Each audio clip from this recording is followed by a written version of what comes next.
Russian President Vladimir Putin has signed agreements declaring Ukraine's Moscow-controlled regions of Kherson and Zaporizhzhia independent. It's a formality before an official announcement of their takeover alongside Luhansk and Donetsk on Friday. Pursuing their goals, our geopolitical enemies, our opponents, as we called them not long ago, are ready to put anybody in danger, any country, to transform it into the epicenter of the crisis, to provoke a color revolution and unleash a bloodbath. We have seen this not once.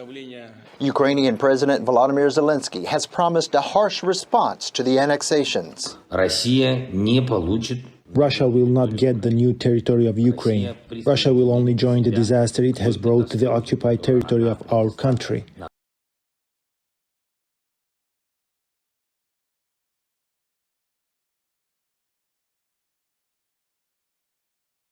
Well, it was just outside Zaporizhzhia at a former car sales trading place where groups of people gathered together in order to form columns of vehicles in order to cross from the Ukrainian-held part of Zaporizhzhia region, which includes the regional capital Zaporizhzhia, to the Russian-held part of that region and possibly further into Russian-held territory in Ukraine, such as Kherson Oblast or even Crimea. Now, the Ukrainians say that this was to be described as a humanitarian convoy, that these are people bringing humanitarian aid or going to fetch their belongings or their loved ones from occupied territories in order to bring them to Ukraine.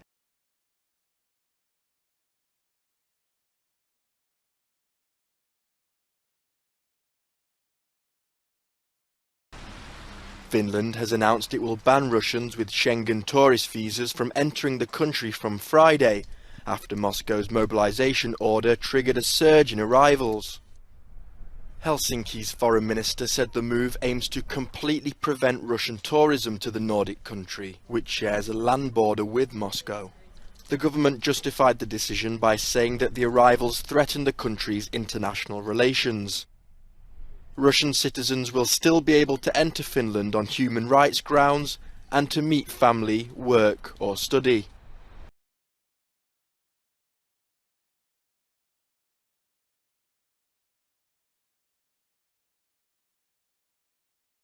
To Afghanistan now, where at least 19 people have been killed after a suicide bomber targeted an education centre in Kabul. Students were taking part in a test to prepare for their university entrance exams. The attack happened in an area of the capital where many people from the Hazara minority live. Hazaras are predominantly Shia Muslim group and they're often targeted because of their race and religious practices.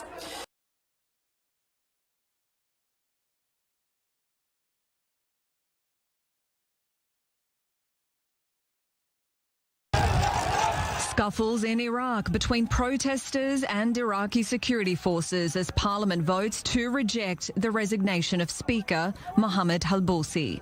Rockets were also fired into Baghdad's fortified green zone. These protesters support Iraq's influential Shia cleric Muqtada al-Sadr, whose bloc won most votes in parliamentary elections last October, but since then he's been unable to form a majority government.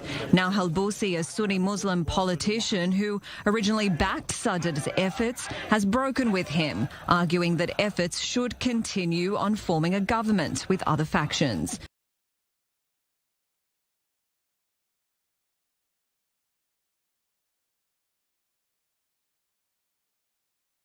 More than a dozen Cuban migrants are missing off the coast of Key West, Florida, after their boat sank yesterday during Hurricane Ian.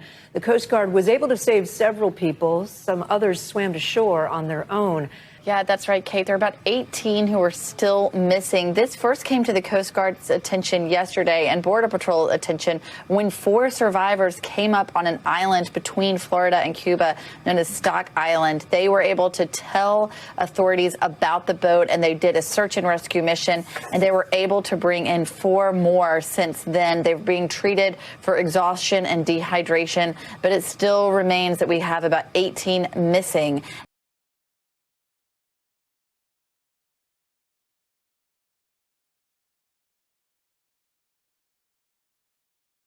Florida had been told to brace for a life-threatening event, and the city of Fort Myers was the first to feel the hurricane's power.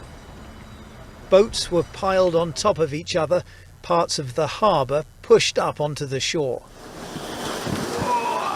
At their peak, wind speeds reached over 150 miles an hour.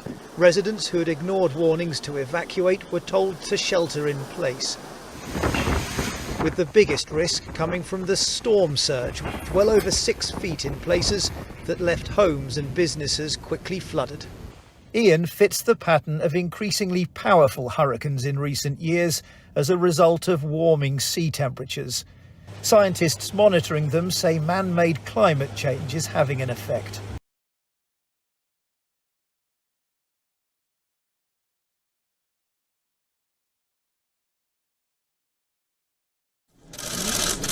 Myanmar's deposed leader and Nobel laureate Aung San Suu Kyi and her economic advisor Sean Turnell were each given 3-year jail terms on Thursday for allegedly violating an official Secrets Act.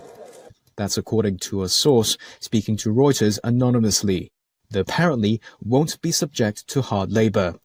Thursday's sentencing took place in a closed court in the capital, Naypyidaw. Suu Kyi and Turnell, an Australian national, had pleaded not guilty to breaching the Colonial Era Act. In military-controlled Myanmar, it's an offence punishable by up to 14 years in prison.